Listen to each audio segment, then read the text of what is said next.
Welcome to Swimm. Today, I'm going to walk you through the 4 main steps of getting Swimm set up and get you on your way to continuous documentation. First, we're going to create some Swimm content coupled to our code. Then we're going to explore how to add Swimm's verification checks to your continuous integration server. After that, we'll invite a couple of more team members and then look at the benefits of everyone on a team using our IDE plugins. Let's jump in. To get things going, we need to tell Swimm where to find our local repository. To do that, we go to the left side, click on Add a Repo, find our repo in our local path, and select on it. And then we begin. You can see here that I've created a branch in my Git repository called Swimm Setup. I plan on merging this later.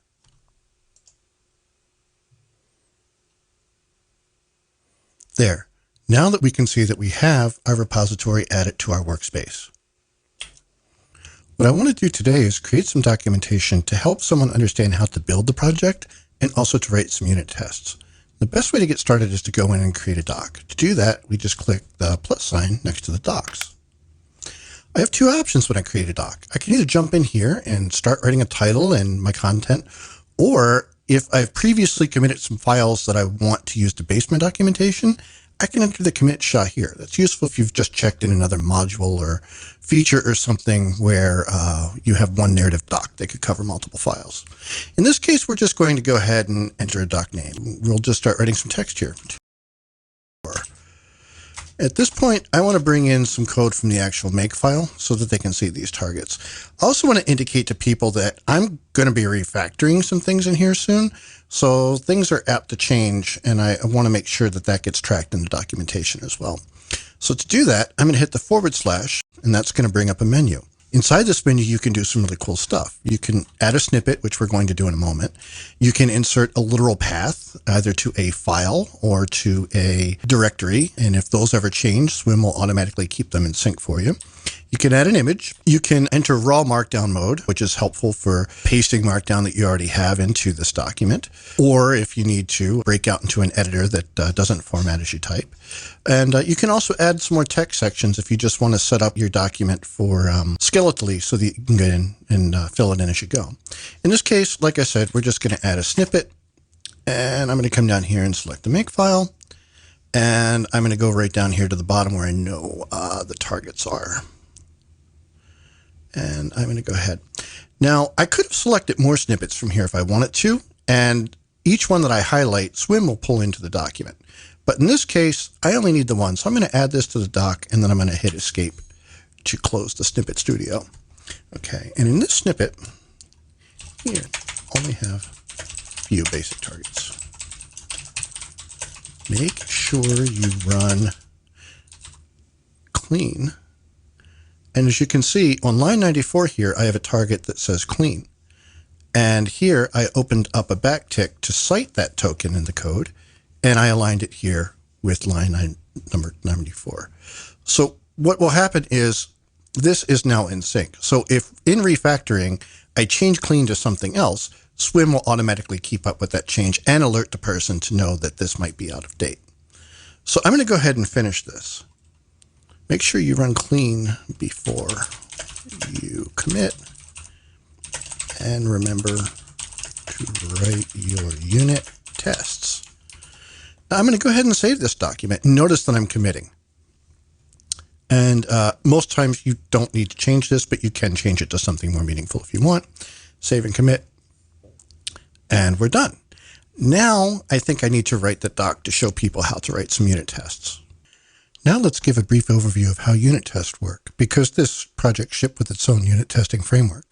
To do that, we're going to open up another doc, and we're not going to do the commit SHA again because we don't have a base, so we're just going to go straight into the title again. We're going to add another snippet, and from this time we're going to add from multiple files. So I'm going to go into, if you can, I'm going to go down and find tap, and I'm going to select tap.h, and I want this macro, and I also want this macro. got a little too much there. Done. And I'm going to add these to the doc. And then I'm going to add a snippet from tap.c, which is just down here. There. And I'm going to add that to the doc. And I'm going to close the Snippet Studio. And we have some things here. So what I'm going to do is I'm going to write, we have some macros that test the result of any expression function. To write an obvious test, we use the, and again, I want to bring this one in as smart text because I think I might be changing this. It's a little ambiguous, OK and OK1 in the project. I'm going to change this later, and I would like Swimm to be able to keep up with this. The other thing that I'm going to do is I'm going to show how paths work. Make sure that you check, and I'm going to bring up a file. And I'm going to refer to the header itself because that is something that we want people to take a look at.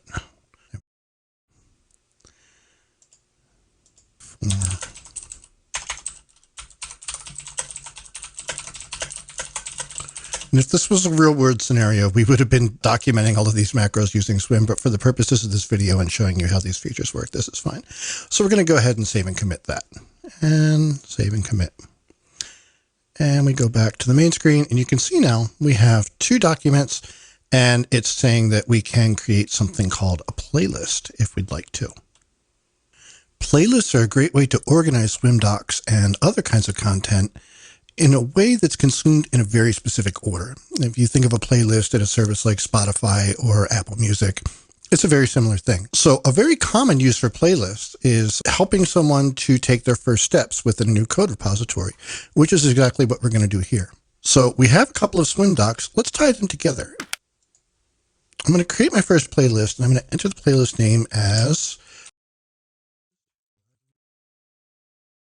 So we don't have anything in this yet. Let's add some docs or links. As soon as I click that, Swimm knew that I have a couple of docs made, and I'm going to go ahead and I'm going to add them to the playlist. You'll notice over here that I can also add external links, or I can add links to existing Markdown files that I have within the repository. But in this case, we're just going to go ahead and we're going to say we're done with the two documents that we've already created. Done.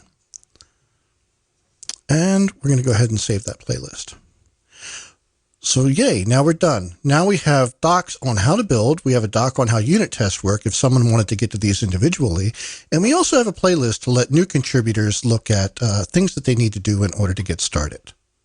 Looking here on the left, you can see that we have some parts of our repository that are grayed out and some parts that aren't. The parts that aren't have documentation associated with them in Swimm. If we click here on the make file, for instance, you'll see that it zoomed into only having documentation visible that's relative to this file. Whereas if I had gone up here and clicked on the tap file, the how to build would have gone away because that wasn't related to the unit tests. So it's important to note that whatever you're selecting over here is your documentation menu over here. Now, we want to keep all of this documentation up to date because we just spent a lot of time writing it. And the best way to do that is to have Swimm running on your continuous integration server. Let's take a look at the possibilities here. Swimm has a command called Swimm verify that can verify your documentation as being up to date with the code. We run on GitHub Actions, Bitbucket Pipelines, Travis, Azure DevOps, and a bunch of others. If you don't use a continuous integration server, you can do enforcement through pre-commit hooks, and for that we have Husky or pre-commit. Notice also that we have this option here to export Swimm documentation to Markdown. We're going to go ahead and turn that on. This means that whenever we save one of our Swimm files, it will automatically be exported to portable Markdown within the repository. Documentation works best when developers can find it exactly when they need it, which is why it's important that everyone on the team installs one of our IDE plugins, if possible.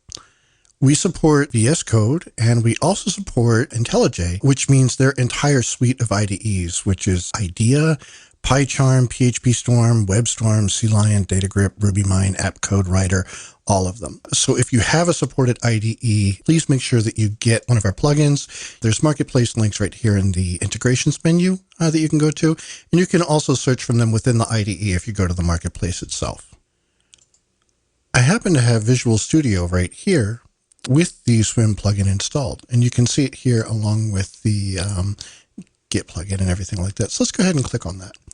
Just like in the left-hand side with Swimm, let's go back to my menu, you can see how this correlates. I know that I have some documentation in this folder, and I know that the make file is documented. So let's go back to how that would work if I was actually sitting here working on the code. We'll bring up the make file in my editor. So if you remember, we wrote documentation on the build targets, and you can see here that I have a Swimm unit, how to build a project. What happens if I click on this? It brings up my shiny documentation that was exported to Markdown from the integrations tab earlier, and I can read it. And the same thing would happen if I'm going through this side. And you can remember, we wrote Swimm notes on how do unit tests work. If I click this, it'll open up the documentation that I wrote for that. So that puts the documentation that you need right in front of you when you're editing files that require it. Now that you know the basics, you're ready to invite your teammates. To do that, we click on the invite link above. And what you want to do there is just put in a semicolon delimited list of email addresses. And then you would click the invite. I'm not going to do that for real because this is just a demo, but that's how you would do it. And when you invite teammates, you want to remind them, number one, that you need to push and pull changes for documentation to appear within Swimm because it is stored within the Git repository. That's very important. And number two, encourage them, if possible, to use the IDE plugins so that they'll be able to see the documentation where they need it the most. There's one other thing that I want to pull attention to, which is the help menu here. If you click and expand this, you can easily get support or see what happened in the latest release or anything like that. So don't lose sight of that. Thank you for watching and enjoy using Swimm.